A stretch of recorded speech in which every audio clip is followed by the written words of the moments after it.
Ang kwento ni Tomby. Ang kwentong ito ay hango sa totoong buhay. Mula ito sa isa nating tagapakinig. Natawagin na lang natin sa pangalang Dennis. Walang eksaktong taon. Probinsya ng Masbate. Oy Dennis, sino na naman yung nakaaway mo sa bayang kahapon? Ikaw talagang bata ka. Wala ka nang ginawa kundi makipagbasag ulo. Hindi ka ba nagsasawa? Halos araw-araw, umuuwi ka ng may pasa. Baka sa susunod umuwi ka rito ng nasa ataol na. Wika ng ama na si Tatay Manoy. Habang pinangangaralan ang anak nitong si Dennis, kakagising lamang ng binata, pupungas-pungas pa ang mga mata habang bumabangon sa higaan. Puno ng pasa ang mukha ng binata at duguan pa ang suot na damit. Ay naku tay, kasalanan ko bang lumaki ako sa magulong lugar? Isa pa, hindi naman ako ang nagsisimula ng gulo Palagi na lang akong nasisisi. Pero hindi nyo man lang itinanong kung ano ba talaga yung pinagmulan. Tugon ni Dennis. Napailing na lamang si Tatay Manoy dahil napagtantong tama ang sinabi ng anak. Pwede ka namang umiwas, pero sinasalubong mo din sila. Kaya hayan, tignan mo yung nangyari sa'yo. Hindi ko nga ho sinalubong tay. Hindi ko lang talaga maaatim na may mga inaapi. Lalo at nakikita ko. At alam ko na meron ako magagawa. Yan din ang rason ng Tiyo Malbar mo noon. Pero ginamit niya ang utak niya at sinikap na magkaroon ng direksyon ng buhay. Direksyon baka mo? Paano mo nasasabing may direksyon yung buhay ni Tiyo Malbartay? Tumanda nga siyang binata dahil sa pagiging albularyo.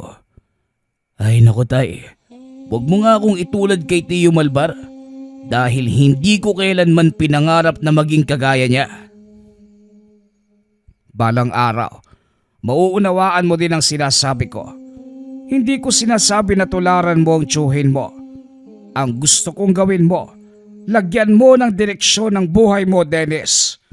Lumilipas yung mga taon, nasasayang sa walang kabuluhan ang buhay mo. Pag-uusap ng mag-ama.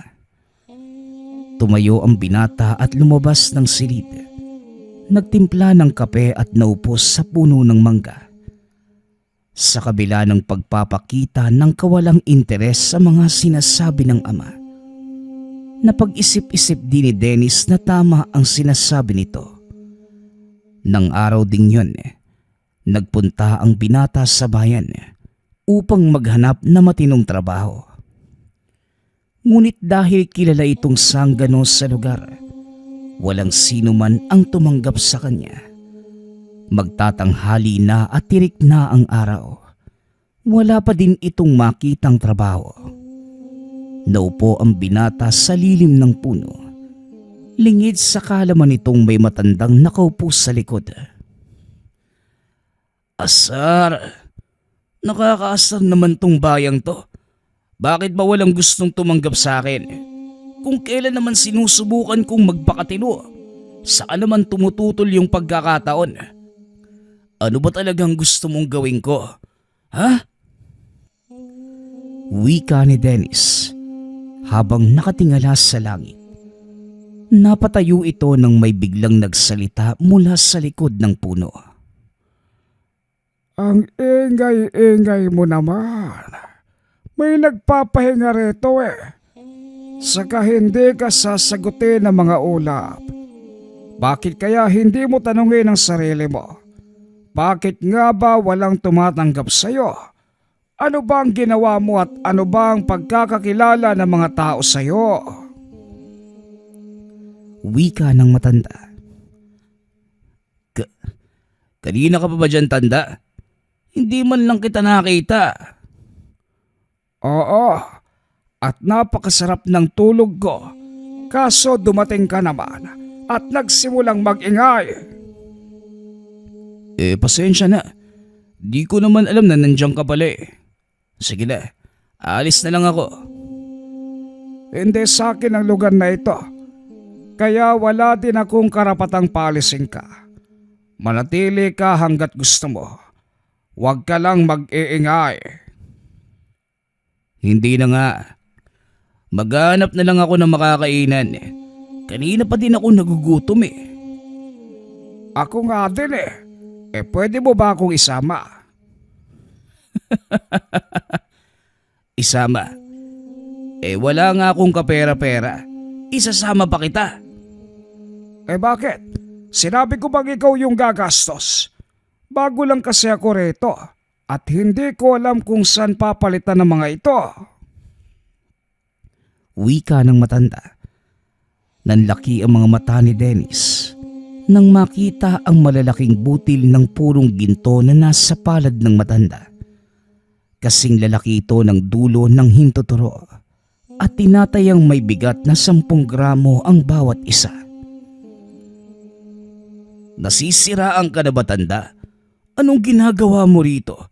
Bit-bit ang ganyang karaming ginto? Hindi mo ba alam na maraming kawatan dito? Kaya nga hindi ko ito inilalabas. Sa'yo ko lamang pinakita dahil alam kong hindi ka masamang tao. Hindi ko alam kung pinaglololoko mo ba ako. O ano? Hindi mo ba nadinig ang sinabi ko kanina? Narinig ko nga. Isa kang sanggano at walang taong tatanggap sa'yo. Pero hindi naman yon ang totoo mong pagkatao. Alam kong mabuti ka. At hindi rin ikaw yung tipo ng taong manlalamang sa isang matandang kagaya ko. Kaya tara na, samahan mo ko sa pwede nating pagbentahan ng mga ito. Pag-uusap ng dalawa. Sinamahan ni Dennis ang matanda sa kaibigang si Polion, isa sa mga taong nakakakilala sa binata. Anak ng tinapa, Dennis. Saan mo nakuha yung ganito kalaking butil ng ginto? Hayop na yan. Purong-puro eh. Di mo kailangang malaman, Polion. Ano, sasamahan mo ba ako sa sanglaan? Sa palagay ko, walang sanglaan ang bibili ng ganito kalaking halaga ng ginto. Maliban na lang kung dadalhin mo ito doon sa alahero sa kabilang kanto. Kaya nga ako nagpapasama sa'yo dahil ikaw mas nakakaalam at mas katiwa-tiwala pagdating sa mga ganitong bagay. Ano, sasamahan mo ba ako o hindi? Teka, sino naman yung matandang kasama mo?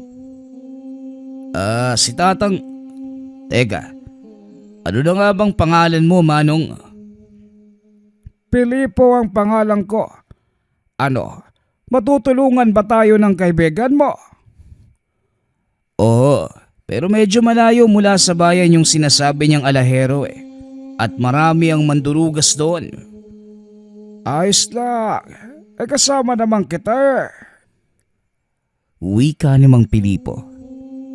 Nang pumayag ang matanda, tumuloy na ang mga ito sa lugar na sinasabi ng kaibigan ni Dennis.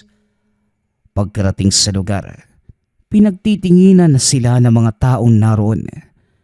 Ito ang unang beses na pumasok ang binata sa bahaging yon ng bayan. Kaya naman naiilang ito. Sigurado ka bang walang gustong kumatay sa akin dito?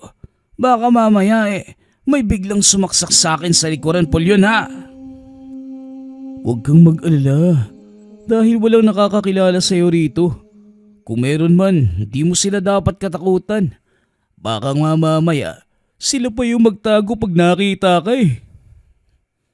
Pag-uusap ng dalawa. Ilang metro pa ng paglalakad. Huminto ang mga ito sa harapan ng tahanang may malaking pinto. Base sa obserbasyon ni Dennis, tahanan ito ng isang Muslim. Magantay muna kayo dito ah. Kakausapin ko lang si Arthur. Wika ni Polyon. Matapos ay pinapasok ito ng mga nagbabantay. Naiwan ang dalawa sa labas at sinubukang sumilip ni Dennis. Ngunit kagad itong hinarangan ng isa sa mga gwardyang Muslim. Pambihira naman oh. Sisilip lang, ano ba kasi yung meron dyan mga pare? Hindi sumagot ang mga gwardya. Isinara ng mga ito ang pinto at bumalik sa kani-kanilang pwesto. Maya-maya pa, lumabas si Polyon at inaya silang pumasok. Bitbit nito ang isang pirasong papel. Ipinakita sa mga bantay at hinayaan silang pumasok. Ano naman yung nakasulat sa papel na yon? Sulit kamay ni Arthur. Pahintulot sa inyo na makapasok. Sino ba yung Arthur na yan? Bakit bantay sarado yung lugar na to? Si Arthur, ang pinakamayamang Muslim dito sa bayan. Protektado siya ng mga kalahi niya. Nakikita mo ba yung mga babae at kalalakihang nakatakip yung muka? Sa ilalim na mahaba nilang kasuotan, matataas na kalibre ng baril yung nakatago. Nagulat si Dennis dahil kung titignan sa labas, maliit lamang ang gusali. Ngunit habang naglalakad sila papunta sa kinaroroonan ni Arthur, napagtanto nilang isa itong malaking palasyong nakatago sa ilalim ng lupa. Huminto sa tapat na malaking pinto ang tatlo at akmang papasok na sana nang harangin sila ng dalawang lalaki at kinapkapan. Nang masigurong wala silang mga sandata, binuksan ng mga ito ang pinto. Huwag na huwag kayong magsasalita hanggat hindi kayo tinatanong ha. Madaling magalit yang si Arthur. Ayaw niya ng maingay. Hindi naman nagsalita pa si Dennis. Pagkapasok nila sa silid, nakita nila ang isang lalaking nakasuot na mahabang puting damit. May mahaba ring balbas at may nakatakip na bandana sa ulo. Magandang araw, Arthur. May mga kasama ako nais makipag-usap sa'yo. Ano ang pakay nila? Kung sasayangin niyo lang ang oras ko, uunahan ko na kayo. Wala akong panahon sa... Hindi na ituloy ni Arthur ang sasabihin nang ipakita ni Tatang Pilipo ang dalang ginto.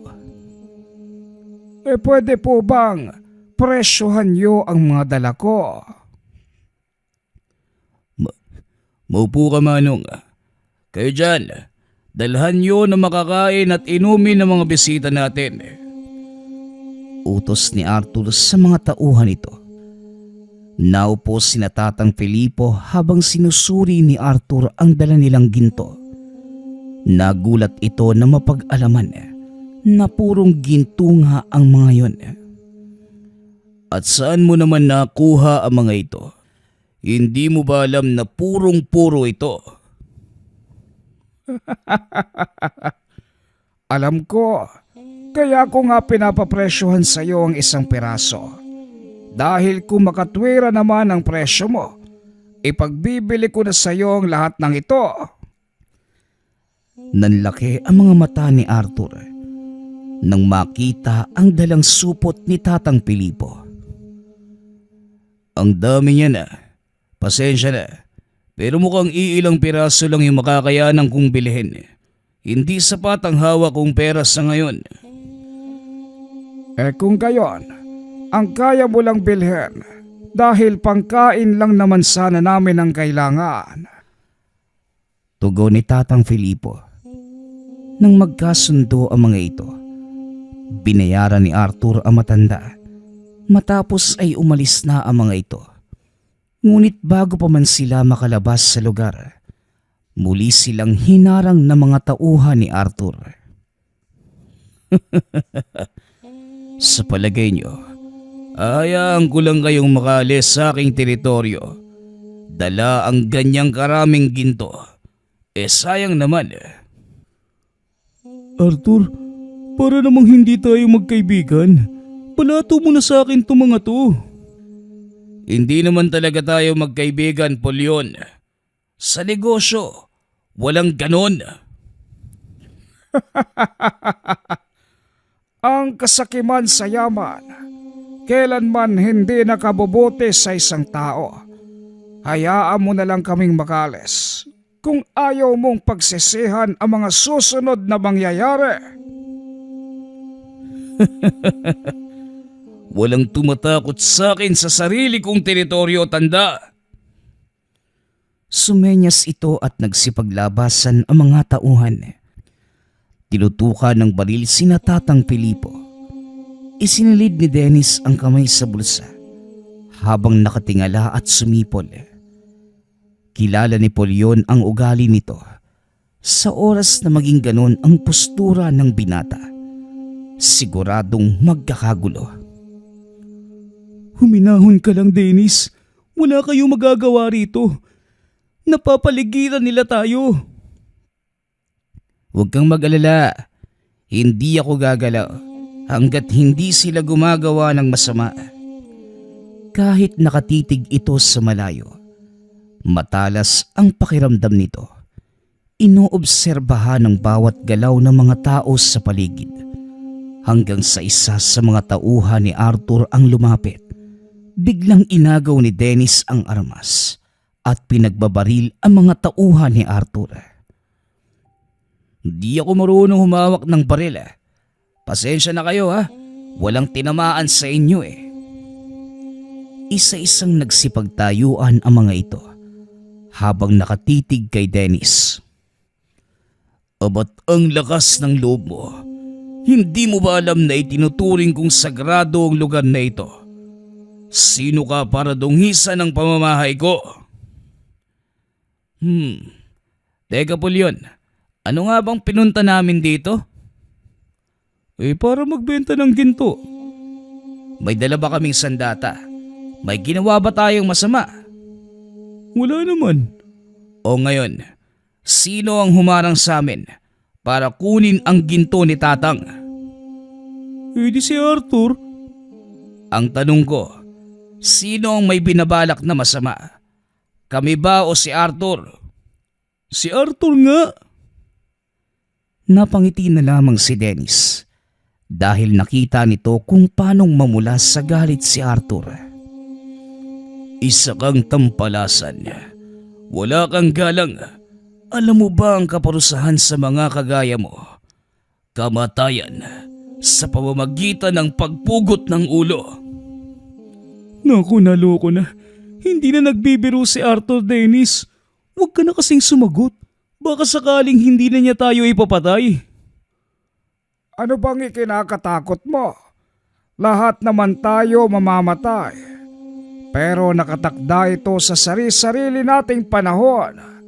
At hindi ito ang oras para sa atin.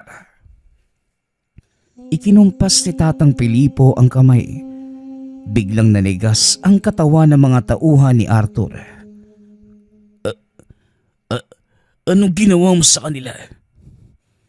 Nakaramdam ng takot si Arthur nang makita ang mga mata ng matanda. Maging si Dennis ay nagtataka kung ano ang nangyari. Pinapakalma ko lamang sila para maiwasan ang kapahamagan. Aalis na kami ng mga kasama ko at wag na wag mo kaming susundan.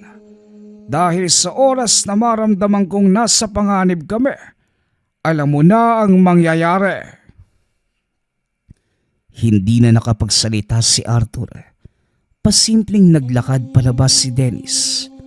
Wala ni isa sa mga tauhan ni Arthur ang kumilos hanggang sa tuluyan silang makalabas sa lugar. Muntik na tayo dun ah. Teka, ano bang ginawa mo sa kanila, Tatang? Wala naman. Pinakalma ko lamang sila. Mamaya mawawala din yung epekto ng tegalpo ko. Kaya umalis na tayo rito. Isa pa, nagugutom na talaga ako eh. Pambihira, anong klaseng tao ko ba talaga? Naghihinala na ako sa'yo, tatang, ha? Mangkukulam ka, no? Mangkukulam, mukhang hindi ganon. Magtatanungan na lang ba tayo rito? Kanina pa nanginginig yung tuhod ko eh. Wika ni Mang Filipo. Napailing na lamang ang binata dahil alam nitong may kakaiba sa matanda. Habang kumakain, pinagmamasdan ni Dennis ang matanda. Napansin naman ito ni Tatang Filipo kaya nagbiro ito. O ano? Baka mamaya matunaw na ako niyan ha. Ano ba kasing tinitignan mo? Biglang iniiwas ni Dennis ang tingin. Wala naman, tatang. Pulyon, gaano ka na katagal nakikipagnegosasyon sa Muslim na yon? Matagal na. Sa kanya nga namin dinadala yung mga... Alam mo na. Alam mo, wala ka magandang kinabukasan sa ganyang gawain. Pwede ka namang maganap na matinong trabaho eh. Sa laki ng katawan mo, maraming tatanggap sa'yo bilang kargador. Mas mabilis kasi yung kita dito, pare. Isa pa, dalawa yung pinag-aaral kong kapatid. Hindi kakayanin ng pagiging kargador yung matrikula nila. Naroon na ako, Pulyon. Pero delikado yung ganyang gawain. Madali nga ang pera. Nakataya naman yung buhay mo. Kung minsan kailangan din nating magtiyaga. Alam mo, Dennis, kung ipibikit ko lang yung mga mata ko habang nakikinig sa'yo, iisipin ko talaga na iba ka ng tao eh. Ha? Bakit naman? Ang galing mo kasing mangaral. Parang hindi ikaw si Dennis na nakilala ko. Inoobserbahan ni Tatang Filipo ang dalawa. Napagtanto na matanda na may likas na kabaitan ang mga ito. Tinulak lamang ng pagkakataon upang gumawa ng mga bagay na labag sa kanilang kalooban. Alam ninyo, ang buhay sa mundo ay mahirap. Pasalibuot at punong-puno ng pagsubok. Ngayon kung hindi ka marunong makibagay, hindi ka mabubuhay.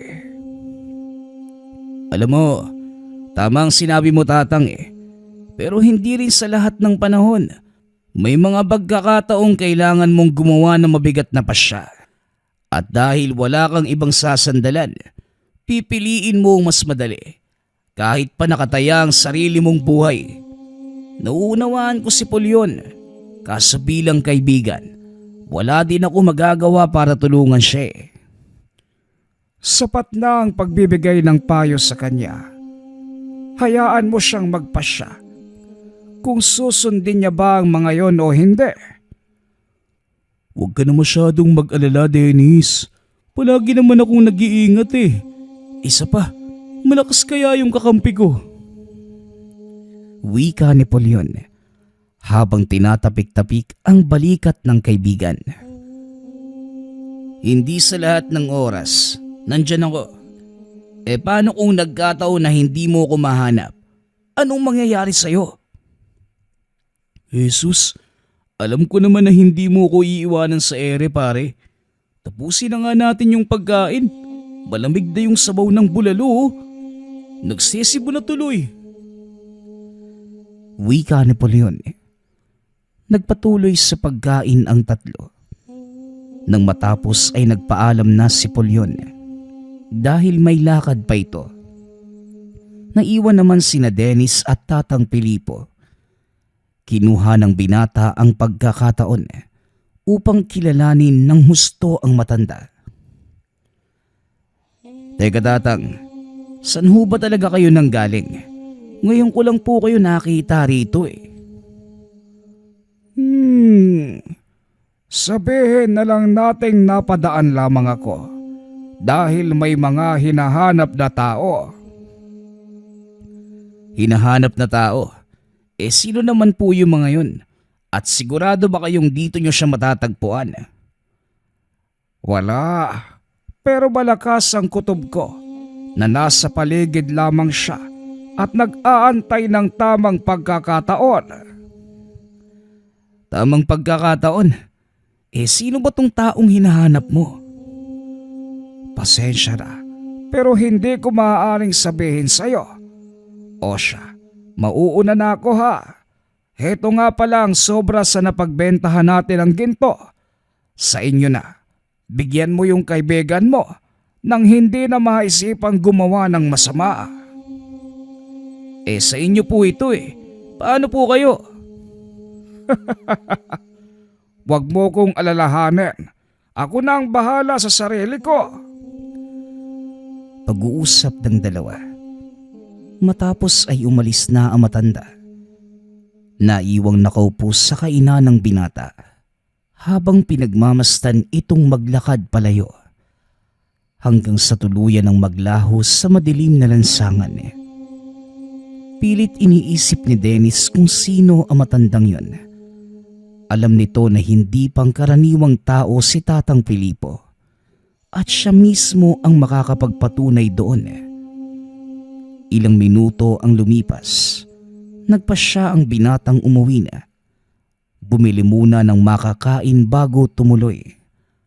Pagkarating sa tahanan, nakita nito ang amang nakaupo sa sala at may sugat sa noo. O tay, ano pong nangyari sa noo ninyo? Bakit po may sugat yan? Nagkagulo kanina sa palengke. Natamaan ako ng maliit na bato. Huwag kang mag-alala dahil hindi naman ito malala.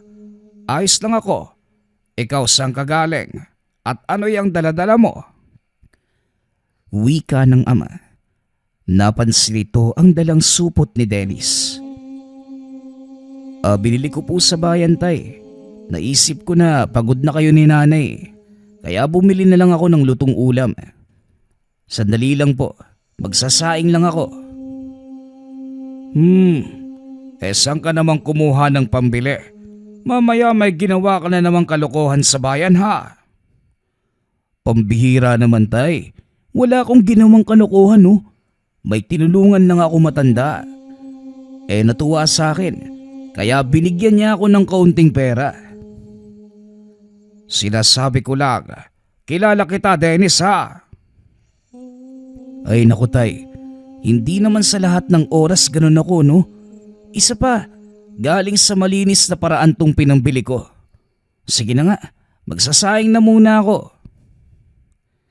Ito ang kadalasang linyahan ng ama sa tuwing uuwi ang binata na may dalang pagkain. Hindi naman niya ito masisisi dahil siya rin mismo ang gumagawa ng paraan para pagdudahan siya ng ama. Ngunit sa kabila nun, alam ni Manoy na may itinatagong kabutihan ang anak. Kinabukasan, muling bumalik ng bayan si Dennis para hanapin si Polyon at ibigay ang parte nito mula sa perang pinagkaloob na matanda. Ngunit nagulat ang binata dahil sumalubong sa kanya ang isang malungkot na balita. Natagpuan ng kaibigan sa gilid ng ilog. Wala ng buhay ayon sa mga nakakita. Wala rin itong ulo at tinadtad ng taga ang katawan. Matalik na magkaibigan ang dalawa simula mga bata pa lang. Kaya hindi matanggap ni Dennis ang nangyari kay Polyon. Pinuntahan ng binata ang mga naiwang kaanak ng kaibigan upang makiramay. Nagulat si Dennis dahil hindi man lang sinabi ni Polyon na mag-isa na lamang nitong itinataguyod ang dalawang kapatid. Ayon sa mga ito, matagal nang pumanaw ang kanilang mga magulang. Habang nakadungaw sa kabaong ng kaibigan, bigla itong tinawag ng isa sa mga nakikiramay. Ayon dito, isang matandang lalaki ang naghahanap sa kanila ni Polyon. May hinala ang binatang si Tatang Pilipo ang tinutukoy nito. Hindi nga nagkamali si Dennis dahil nakita nitong nakatayo sa labas ng bakuran si Tatang Pilipo. Pasensya na at natagalan akong hanapin ang tahanan ng kaibigan mo. Nakikiramay ako, Dennis. Maraming salamat po, Tatang. Tumuloy po muna kayo nang makapagkape. Naupo ang mga ito sa tabi ng kabaong ni Polyon at tinuloy ang pag-uusap. Sadyang nakakapanghinayang ang buhay ng kaibigan mo. Masyado pa siyang bata para sapitin ang ganong klase ng kamatayan. Ang hinala ko, mga tauhan ni Arthur ang may gawa nito sa kanya. Nakukonsensya tuloy ako kung bakit ko pa pinakiusapan si Polyon na samahan tayo roon. Sa palagay ko, hindi normal na tao ang may gawa nito. Oo, hindi talaga normal dahil mga halang ang kaluluwa nila at wala silang pakundangan. Tignan mo yung ginawa nila kay Polyon. Hindi. Ang ibig kong sabihin, hindi mga tao ang gumawa sa kanya nito. Mga hayops. Teka, hindi tao. Anong uri ng nilalang ang gagawa ng ganitong uri ng pagpatay? Alam kong hindi ka maniniwala kung sasabihin kong mga aswang ang pumatay sa kanya. Ay naku, Tatang, yan na naman yung kalokohan. Paano mo naman nasabi mga aswang? Ang mga kagat sa kanyang leeg, mga sugat sa katawan na hindi gawa ng anumang patalim, kundi matatalas na kuko ng isang malaking halimaw. Ang pagkakaputol ng ulo ni Polyon ay tila hinila ito mula sa kanyang katawan. Yan din nga po yung sinabi sa akin ng mga taga-morgue. Pinahirapan nila ng husto si Polyon bago patayin. Kinaladkad pa nga daw siya sa daan . Hindi ba gano'n naman talaga yung ugali ng... Hindi na naituloy ni Dennis ang sasabihin dahil dumating ang pangkat ni Arthur. Naparito lang ako para makiramay. Walang hiya ka. Ang kapal ng mukha mong magpakita sa burol ng taong pinatay mo.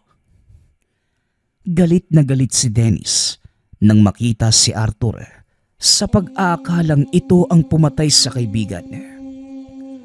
Pasensya na, kapatid, pero hindi ako ang may gawa nito kay Polyon. Oo, aminin kong masama akong tao, pero para sa akin, mabuting kaibigan si Polyon. Kaya maniwala ka man o hindi ko magagawa to sa kanya. Maghunustili ka lamang, Dennis. Kagaya ng sinabi ko, hindi tao ang pumatay kay Polyon, kundi mga aswang.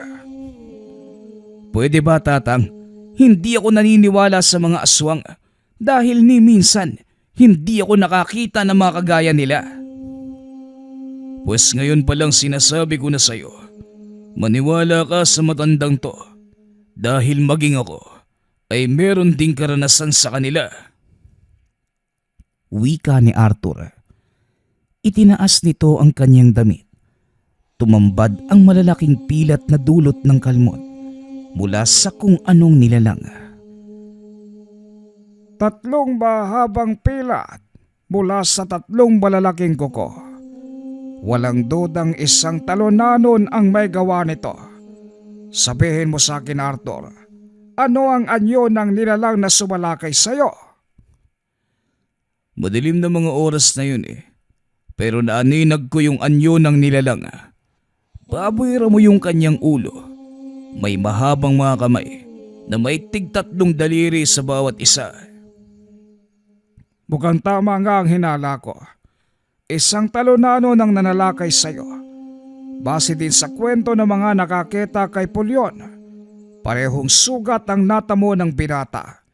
Ang pagkakaiba nga lang pinugutan ito ng ulo ng nilalang.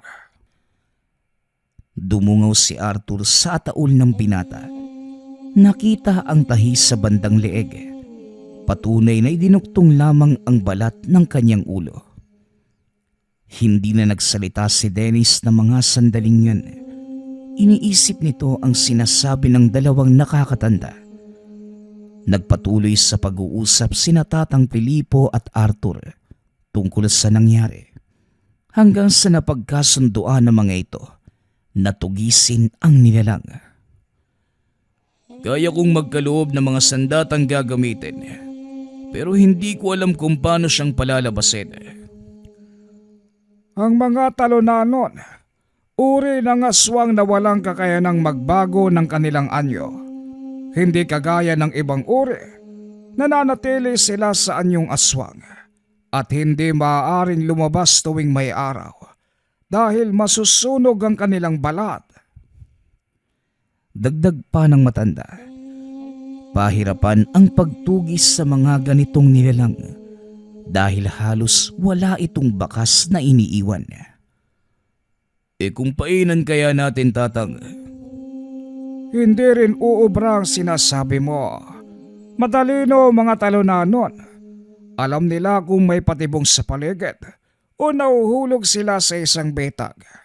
Ang tanging paraan lamang para matalo sila ay sa pamamagitan ng harapang labanan. Hindi kayang talunin ng pangkaraniwang tao mga ganong uri ng nilalang, Manong. Mukhang imposibleng mapatay ang mga yon. Kung titignan, imposible. Ngunit kung may sapat kang kaalaman tungkol sa kanila, madali na lang hahanapin ang kahinaan ng kanilang uri. Kahinaan? Ano naman ang kahinaan ng isang impakto?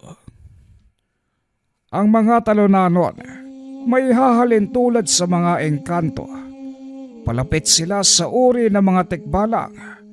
Kung ang kahinaan ng mga tikbalang ay ang ginto nilang buhok, ang mga talunano naman ay ang kanilang buntot na nakapulupot sa kanilang bewang. Kailangang maputol natin ito para tuluyan silang manghina. Sa pagkakataong yon, maaari silang tabla ng anumang uri ng sandata. Pisikal na labanan pa din ang usapan, Tatang. At alam kong hindi tayo mananalo. Ako nang bahala sa bagay na yon. Ang kailangan mo na lang gawin, hanapin ang lugar kung saan sila madalas sumalakay. Marami akong galamay. Madali kong magagawa yung sinasabi mo. Pero anong gagawin mo para matalo ang mga aswang na yon? Basta't gawin mo na lamang ang sinasabi ko at manood. Nakikinig lamang si Dennis sa mga ito. Hindi nagsasalita. Ngunit sa isipan ng binata, nagtataka kung bakit gano'n na lamang kakumpiyansa si Tatang Filipo na magagawa niyang talunin ang mga aswang. Matapos ang pag-uusap, nagpaalam na si Arthur na aalis. Kinuha ni Dennis ang pagkakataong yun upang tanungin ng matanda. Tatang, nadinig ko yung pag-uusap niyo ni Arthur kanina. Kung totoo mang aswang ang pumatay kay Pulyon, paano mo siyang tatalunin? Kagaya ng sinabi ko, ako nang bahala roon. Kung gusto mong makita, sumama ka na lang. Biglang naintriga ang binata sa mga sinabi ni Tatang Filipo. Gusto din itong patunayan sa sarili kung totoo nga ba ang mga aswang at kung paano ito magagawang talunin ng isang matanda. Ilang araw ang nagdaan. Wala pa din silang balita tungkol sa pumatay kay Pulyon. Nakaburol pa din ito dahil sa kahilingan ni Arthur. Halos doon na din nakatira si Dennis dahil walang kasama ang mga nakababatang kapatid ng kaibigan. Napuna na din ng ama ang madalang nitong pag-uwi. Dennis, matagal pa ba bago ilibing si Pulyon? Magdadalawang linggo na siyang nakaburol, ha? Ano pa bang hinihintay? Wala naman na siyang kamag-anak na pupunta. Hindi ko po alam kung ano yung dahilan ni Arthur. Siya yung nagpapaantala ng libing ni Pulyon. Ayon sa kanya, wag daw ipapalibing yung kaibigan ko hanggat hindi niya sinasabi. Nakapagtataka naman ang kinikilos ng tao na yon. Ano nga kayang dahilan? Bueno, kung kailangan mo ng tulong, magpasabi ka lang.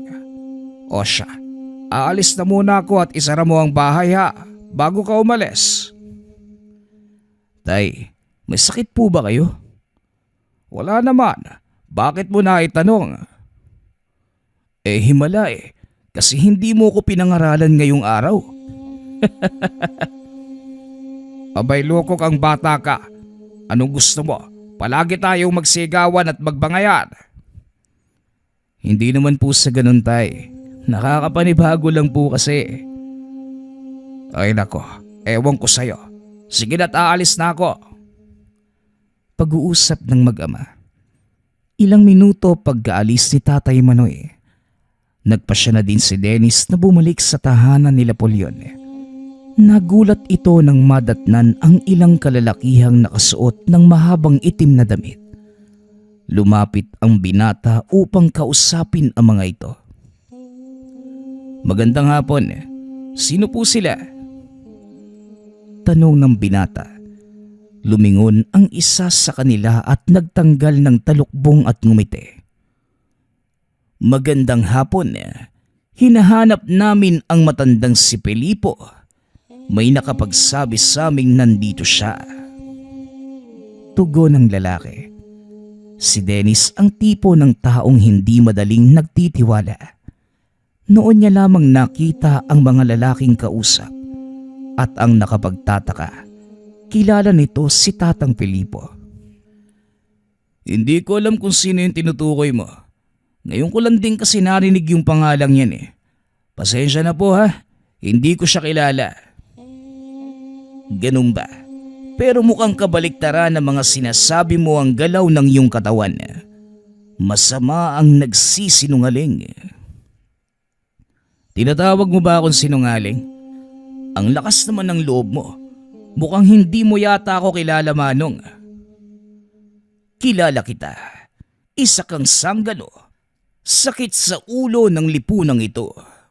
Walang manghihinayang kung mamamatay ka ngayon. Kaya kung ako sa'yo, sabihin mo sa'kin kung nasan si Tatang Felipo. Baka sakaling magbago ang isipan ko, hindi kita isunod sa kaibigan mo. Tugon ng lalaki habang nakahawak sa ataol ni Polyon. Kung ganon, ikaw pala ang pumatay sa kaibigan ko. Hindi ako ang personal na pumatay sa kanya. Pero parang gano'n na nga. Alam mo ba kung ano ang dahilan ng pagkamatay niya? Pagsisinungaling. Kaya kung ako sa'yo, sabihin mo na kung nasan si Tatang Felipo. Baka sakaling magbago ang isipan ko.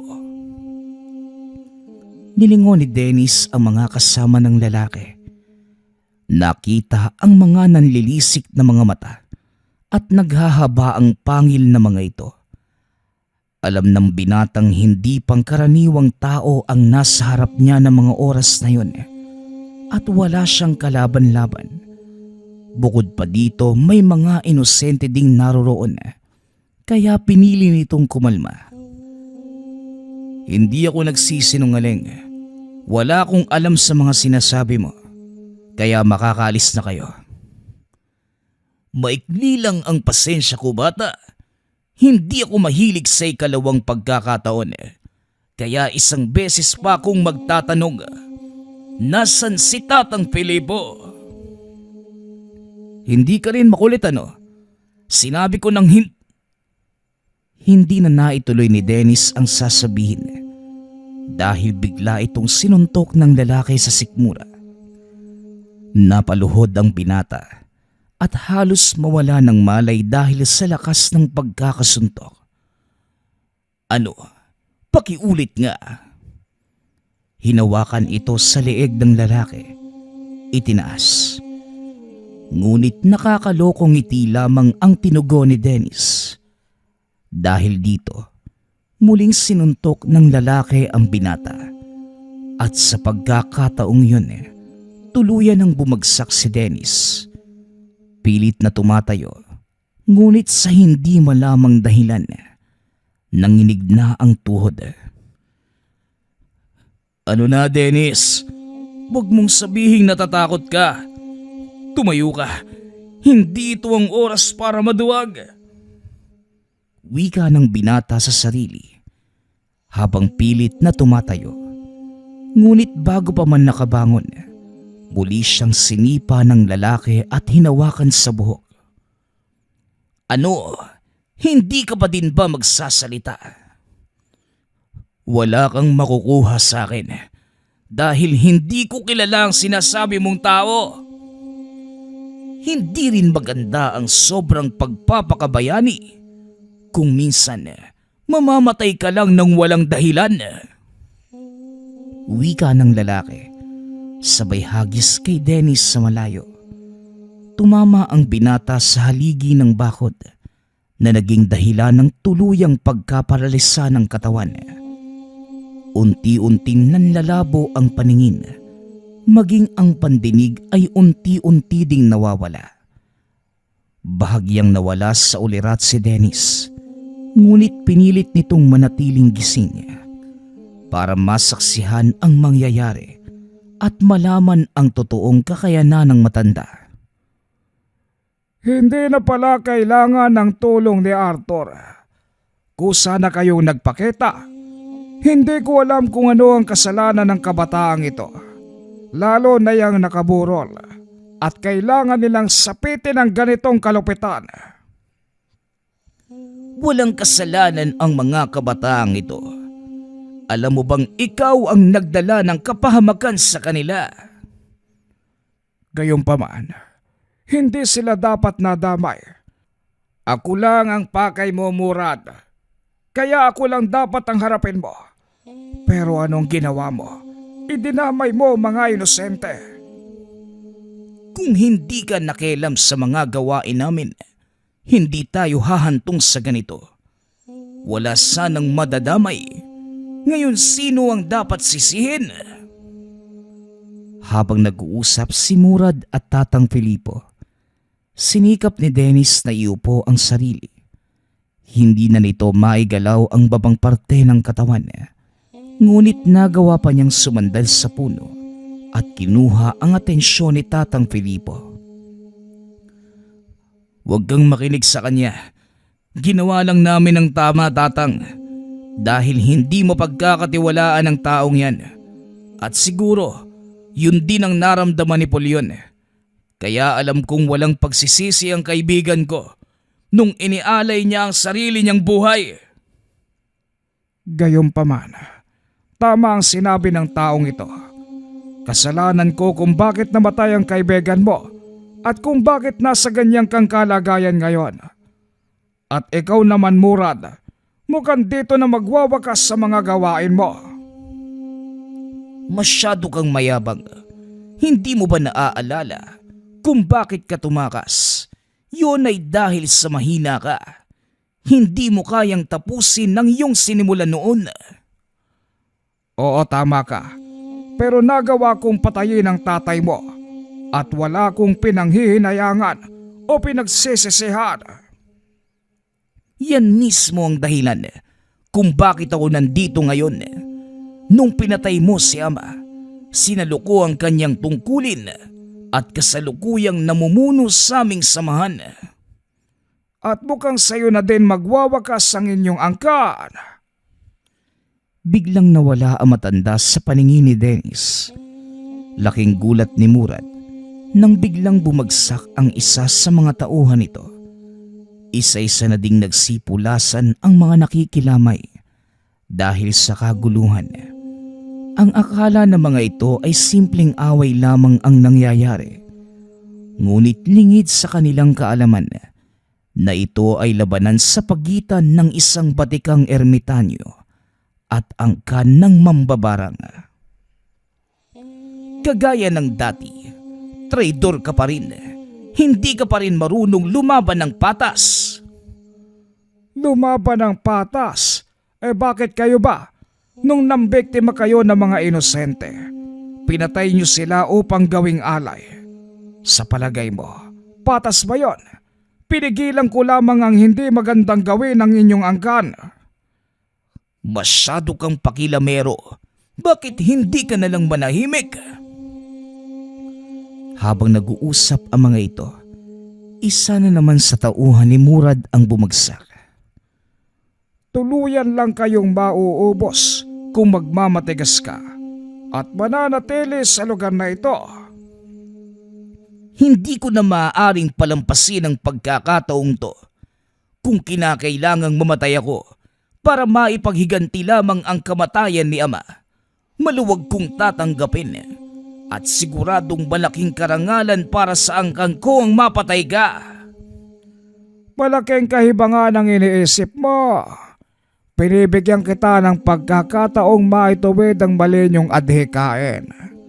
Ayoko ding umabot sa ganito mga bagay-bagay. Pero pinilit ako ng iyong ama. Simula pa lang, kung hindi ka na nakialam, hindi na sana aabot sa ganito ang lahat. Ang mga nangyaring patayan sa nakaraan, ikaw ang dahilan kung bakit nangyari yun. Dahil isa kang pakilamero. Uulitin ko, Murad. Ginawa ko lamang ang nararapat. Dahil kailanman walang tama sa gustong mangyari ng iyong ama. Kagaya mo, iniisip lamang din ni Ama ang kapakanan ng aming angkan. Kung paano kaming mabubuhay sa marahas na mundong ito. Hindi kagaya ng lahi mo. Walang tumatanggap sa mga kagaya namin. Salot ang tingin sa amin ng mga tao. Sila ang sumira ng buhay namin. Huwag mong isisi sa mga tao ang mali niyong gawain. Naging ganon ang tingin nila sa inyo dahil na din sa maling paggamit ng inyong kapangyarihan. Inabuso niyo ang lahat ng kakayanang ibinigay sa inyo. Ano pa man ang dahilan, hindi na nito mababago ang lahat. Kagaya ng sinabi ko sa iyo, handa kong ibuwis ang aking buhay. Maipaghiganti lamang ang kamatayan ng aking ama. Nagulat si Dennis nang biglang tanggalin ng mga kasama ni Murad ang talukbong. Tumambad sa binata ang anyo ng mga ito. Napangiti si Dennis. Hindi nito akalaing masasaksihan ng totoong anyo ng aswang. Muling nagpakita si Tatang Pilipo at hinarangan si Dennis. Sila ang tinatawag na mga talunanon. Tama nga ang hinala ko. Mga alaga nga sila ni Murad. Hindi ko akalain kung kailan mamamatay na ako. Saka pa lang ako nakakita ng aswang. Huwag ka nga magsalita ng ganyan dahil hindi ka pa mamamatay. Naglakad palayo kay Dennis ang matanda. Sinugod ang mga aswang. Lalong namangha ang binata dahil sa kabila ng edad ni Tatang Pilipo. Nagagawa nitong makipagsabayan sa malalakas na aswang. Dumadagundong ang bawat suntok nito. At sa tuwing tatamaan ang mga kalaban, napupunit ang laman. Hindi inakala ng binata na may itinatagong lakas pala ang matanda. Patuloy sa pakikipagbuno si Tatang Pilipo. Nagulat si Dennis na makitang may ginawa si Murad. Naglabas ito ng patalim. Sinaksak ang isa sa mga kasamahan. Dinukot ang puso at kinain. Halos masuka ang binata sa nakikitang tanawin. Matapos ay hinarap ni Murad si Tatang Pilipo. Abala ang matanda sa pakikipagtuos sa dalawa pang aswang. Habang naglalakad si Murad, unti-unting nagbabago ang anyo nito.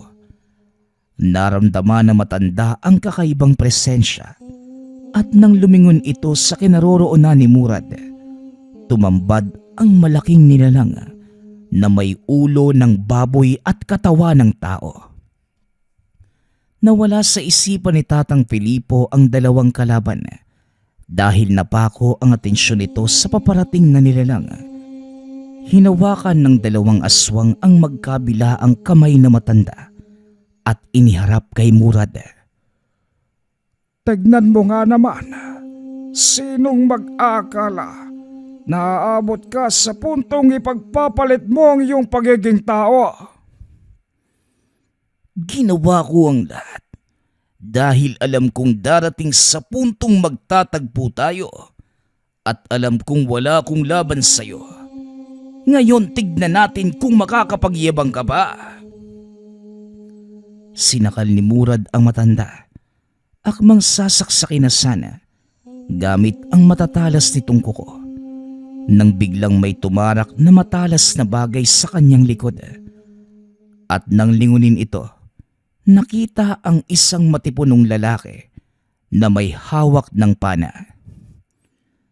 Walang yakang aswang ka. Sa wakas nagkita rin tayo. Ngayon pagbabayaran mo ang pagkamatay ng asawa at anak ko. Teka sandali, hindi ba't ikaw yung Muslim na nakatira noon sa dalampasigan? Natatandaan na kita. Alam mo bang musika pa din sa aking tenga ang pagmamakaawa mong wag patayin ang mag-anak mo? Sariwa pa sa akin ang tanawin nung patayin mo sa harapan ko ang aking mga anak. Alam mo bang yun ang naging inspirasyon ko para umabot sa ganitong antas? Nandito ka rin para magiganti. Maganda yan. Ang pusong punong-puno ng galit at paghihiganti ay napakasarap sa panglasa. Hindi na nagsalita si Arthur. Muli nitong pinanas si Murad. Tinamaan ang nilalang sa braso, dahilan para mabitawan si Tatang Filipo mula sa pagkakasakal. Dahil sa inis, sinugod nito si Arthur. Ngunit bago pa man lumapat ang kamay sa lalaki, nakaramdam na ng kakaibang presensya si Murad. Hindi na nito naituloy ang pag-atake. Dali-dali itong umatras at tinignang mabuti si Arthur. Nanlaki ang mga mata ni Murad. Nang mapagtantong ang presensyang nararamdaman ay mula sa mga markang nasa katawan ng mandirigmang Muslim. Sa nakikita ko, maging ikaw ay nakipagpalit ng kaluluwa sa mga demonyo. Masyadong mataas ang ambisyon mo. Ginawa mo rin ba ito para mapatay ako? Kung gayon, hindi tayo nagkakalayo.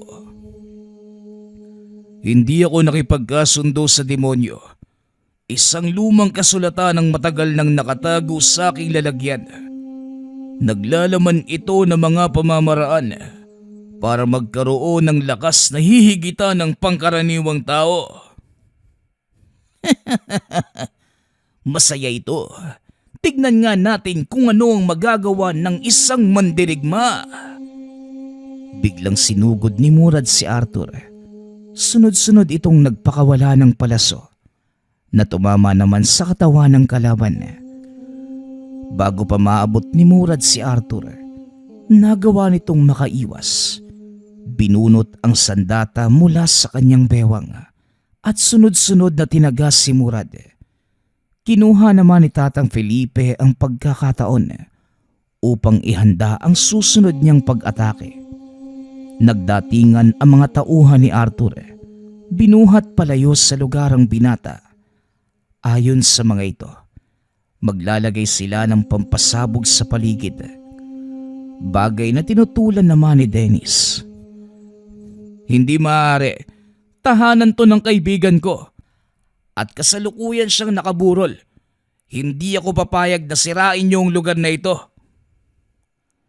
Ngunit hindi nakinig ang mga tauhan ni Arthur. Tinuloy ang paglalagay ng mga dinamita sa paligid. Nang mapansin ni Tatang Filipo, kagad nitong sinaway ang mga tao. Walang magagawa ang mga pampasabog na yan laban sa mga kagaya nila. Magdadala lamang ng kapahamakan sa paligid ang gagawin ninyo. Kaya itigil nyo yan. Nagulat ang matanda nang marinig na sumigaw ang mandirigmang Muslim. Nakita nitong nakabaon ng kamay ni Murad sa dibdib ni Arthur. Habang itinataas niya ito, pilit kumakawala ang Ginoo. Ngunit wala na siyang magagawa dahil sa tuwing kikilos, lalo lamang lumalalim ang pagkakabao ng mga kuko ni Murad. Anong sinabi mo kanina? lakas na kayang higitan ng pangkaraniwang tao. Nagpapatawa ka ba? Nasaan ang pinagmamayabang mo? Hindi makasagot si Arthur. Sa halip, itinaas nito ang kanang kamay. Saka pa lamang napagtanto ni Murad na ang mga palasong nakatarak sa katawan niya ay mga pampasabog. Di mo nakita yun, no? Paalam na, Murad. Magkita na lang tayo sa impyerno.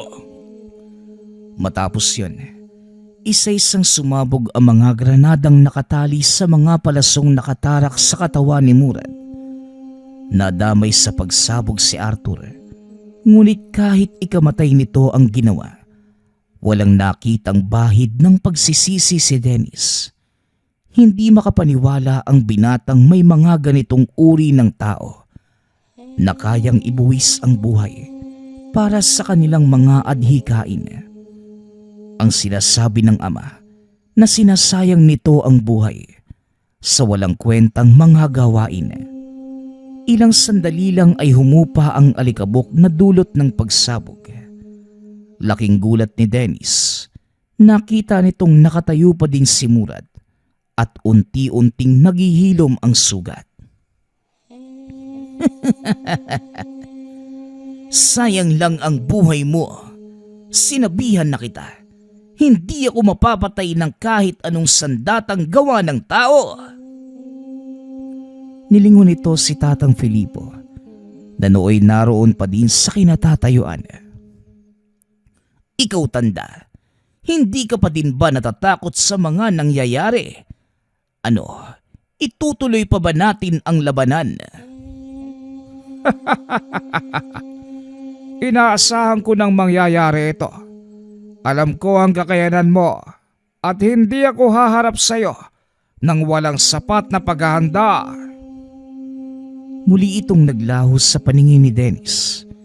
Ilang segundo lang, sunod-sunod na pag-atake ang binigay nito kay Murad. Hindi malaman ng nilalang kung saan nanggagaling ang pag-atake. Naging mabagal din ang pagkilos nito dahil sa mga pinsalang natamo. Bagaman unti-unting naghihilom ang sugat, hindi pa din lubusang nagsasara ang mga ito. Patuloy na hinahagupit na matanda si Murad hanggang sa tuluyan na itong bumigay. Napaluhod ang malaking nilalang habang hawak-hawak ang mga sugat na dulot ng pag-atake ni Tatang Filipo. Anong problema? Bakit hindi ka na makapagyabang? Dinampot nito ang sandatang binitawan ni Arthur. Nilapitan si Murad. Hinawakan ito sa buhok at tinutukan ng patalim sa leeg. Bakit mo ginagawa to? Bakit kailangan mong makialam sa lahat ng gawain namin? Dahil hindi tama ang inyong adhikain. Maling-mali ang gusto niyong mangyari. Ginagawa lang naman namin ang nararapat para mabuhay. Kahit ano pa man ang dahilan mo, wala akong nakikitang tama sa mga naging gawain niyo. Simula pa noon, marami ng buhay ang nawala. At kung hindi kita pipigilan ngayon, lalo lang itong madaragdagan. Maswerte akong naabutan pa kita ng buhay at nagkaroon ng pagkakataong mapigilan kayo. Sa tuluyang pagsira ng balanse, ito ang maituturing kong huling misyon. At kahit ikamatay ko pa, hindi ko yung pagsisisihan dahil alam kong hindi na sayang ang 60 taong buhay sa pagpigil sa mga gawain nyo. Pareho lang tayong naging hangal at kahit ano pa man ang sabihin mo at gawin mong pagmamalinis, kapwa hindi may tatanggi na tayo ay naging biktima lamang ng tadhana. Isinilang sa magkabila ang panig ng mundo. Magkaiba ang paniniwala at adhikain, ngunit hindi may tatanggi. Nakarahasan ang tanging dahilan kung bakit humuntong tayo sa ganitong pagkakataon. Tama ka. karahasan ang dahilan kung bakit nandito tayo sa tagpong ito. Ngunit isang bagay lang ang pinagkaiba natin. At ano naman yun, tanda? Lumalaban ako para sa mga tao. Matapos ay tinarak ni Tatang Filipo ang patalim sa dibdib ni Murad. Paalam na, Murad. Naway payapa kang makatawid sa kabilang buhay. Tanggapin mo ang pahintulot mula sa akin. Naway magkausap kayo ng iyong ama. May sinabi ako sa kanya bago ko siya patayin noon. Paalam, Tatang Murad. Hindi ko alam na hahantong tayo sa ganito. Ngunit gayunpaman, nagpapasalamat ako sa iyong mga kamay magwawakas ang aking buhay. Nakita ni Dennis ang pagtulo ng luha ni Tatang Filipo. Alam ng binata na may kung anong nagdudugtong sa dalawa bago pa man sila naging magkalaban. Matapos ang kaganapan, nilapitan na matanda si Dennis at binuhat. Hindi na po siguro ako magtatagal, Tatang. Bakit hindi mo na lang ako hayaang mamatay sa kinauupuan ko? Hindi ako naging ermitanyong babaylan nang walang dahilan. Kaya tumahimik ka na lang dyan. Inihiga nito si Dennis sa mahabang upuan. Nagsimulang gamutin ang mga natamong pinsala. Tuluyang nawala ng malay ang binata. At nang magising ito, magaling na ang lahat ng sugat. Nailibing na din si Polyon at ayon sa ama, 5 araw itong walang malay. Ano bang nangyari sa'yo? At nawalan ka ng malay sa loob ng 5 araw? Maabang kwento, tay. Mas mabuti na lang sigurong wag ko nang sabihin. At ibaw na lang natin sa limot yung mga kaganapan. Oh, nagising ka na pala. Pasensya na kung nagpasya kaming ipalibing na si Polyon habang natutulog ka. Walang anuman po, Tatang. Kung ako ang tatanungin, yun din po magiging pasya ko. Kumusta naman ang pakiramdam mo? Pasensya ka na. Hindi ko kayang pagalingin ang mga binti mo. Siguro nga mas maganda na yung ganito. Nang sa ganun, wala na ako maperwisyo. Huwag kang mag-alala. Dahil kahit hindi ka na nakakalakad, bibigyan pa din natin ng kabuluhan ng buhay mo. Lingid sa kalaman ng binata na may ipinasa sa kanya si Tatang Filipo. Ito ang kakayanang makapanggamot. Natuklasan ito ni Dennis. Ginamit niya upang makatulong sa iba at tuluyang baguhin ang pagkakakilala sa kanya ng mga tao. Sa paglipas ng mga taon, tuluyang nakilala si Dennis bilang isang manggagamot.